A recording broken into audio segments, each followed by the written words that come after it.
Hello everyone, मैं दिव्या शर्मा और आज हम सभी पढ़ेंगे भूगोल के टॉपिक उत्पत्ति के बारे में। हमारे टॉपिक का नाम है आज उत्पत्ति।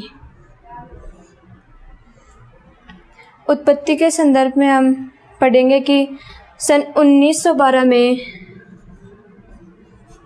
जर्मन विद्वान थे अल्फ्रेड वेगनर, जिन्हें प्रोफेसर अल्फ्रेड वेगनर,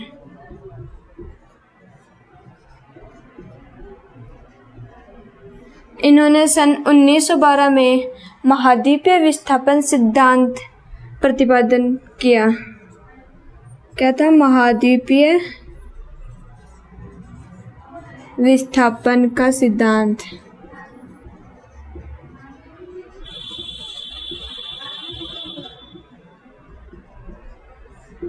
इस सिद्धांत में वेगनर महोदय ने माना था कि आज से करीब 13.5 करोड़ वर्ष पूर्व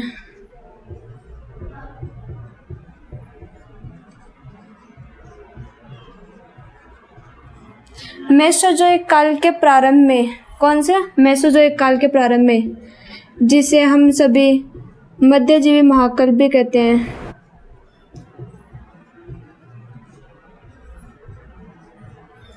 मेसोजोइक काल के प्रारंभ में सभी महाद्वीपीय स्थल एक ठोस भूआकृतिक रूप में विद्यमान थे, जिसे पेंजिया कहा जाता है। ये एक विशाल पेंजिया के रूप में था।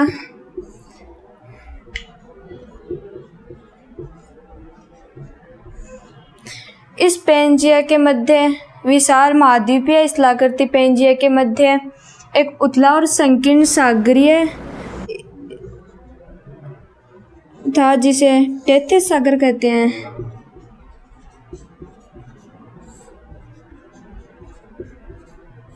और पेंजिया चारों ओर से एक विशाल जल भूआकृति से घिरा हुआ था, जिसे विशाल पैंथालासा के नाम से जाना जाता है।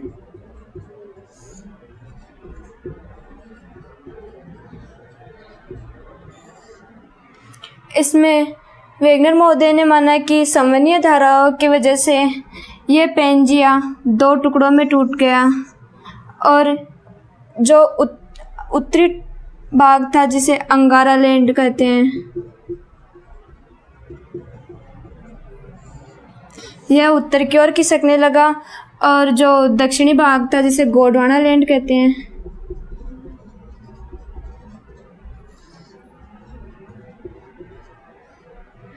यह सामूहिक रूप से पश्चिम और उत्तर की ओर खिसकने लगा। इसमें अंगारा लैंड है, इसमें उत्तरी अमेरिका,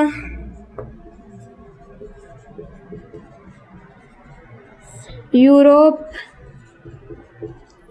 और एशिया सम्मिलित थे, जिन्हें सामूहिक रूप से लारेशिया कहा जाता है। और इसी रीजन से कहीं कहीं अंगारा लैंड को लारेशिया भी माना जाता है। अंगारा लैंड की जगह कहीं कहीं हमको देखने को मिलता है कि लारेशिया भी है। और जो दक्षिणी गोंडवाना लैंड का भाग था, उसमें थे दक्षिणी अमेरिका,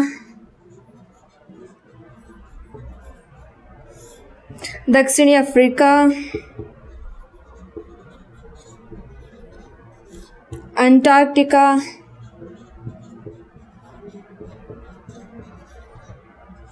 और ऑस्ट्रेलिया।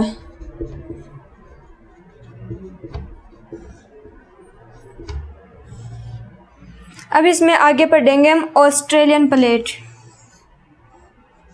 जो कि भारत ऑस्ट्रेलियन प्लेट का ही हिस्सा था मेसोजोइक काल में। तो हम आज ऑस्ट्रेलियन प्लेट के बारे में पढ़ेंगे। इसमें हम पढ़ेंगे कि जब भारत ऑस्ट्रेलियन प्लेट से टूटकर उत्तर की ओर खिसकना चालू हुआ, तो जो टेथिस सागर था वह इसके उत्तर में था, और जो गोंडवाना लैंड का भाग ही था, ये प्रायद्वीपीय पठार और भारत, राजस्थान सब, तो ये उत्तर की ओर खिसकने चालू हुआ। तो उत्तर की ओर, उत्तर में थी एक जो यूरेशिया थी प्लेट,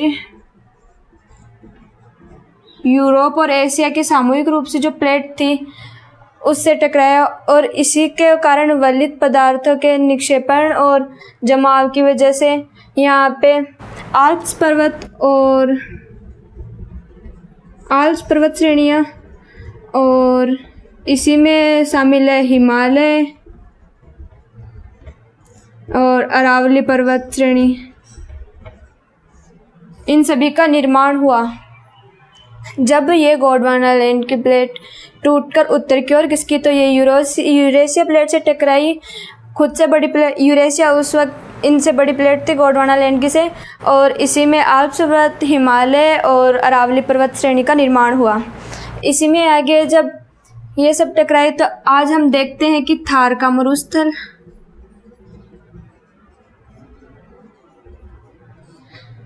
और राजस्थान का उत्तरी पूर्वी भाग, ये तो है तैथिस सागर के अवशेष।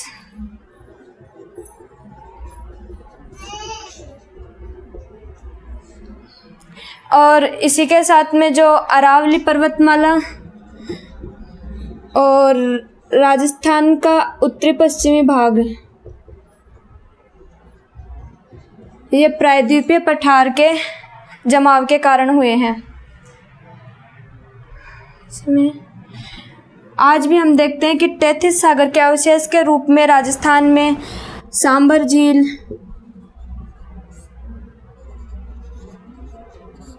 पचपदरा झील और समुद्री खनिजों के रूप में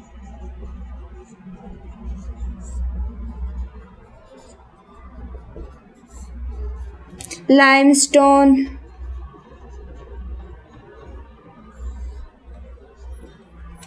जिप्सम, प्राकृतिक खनिज तेल,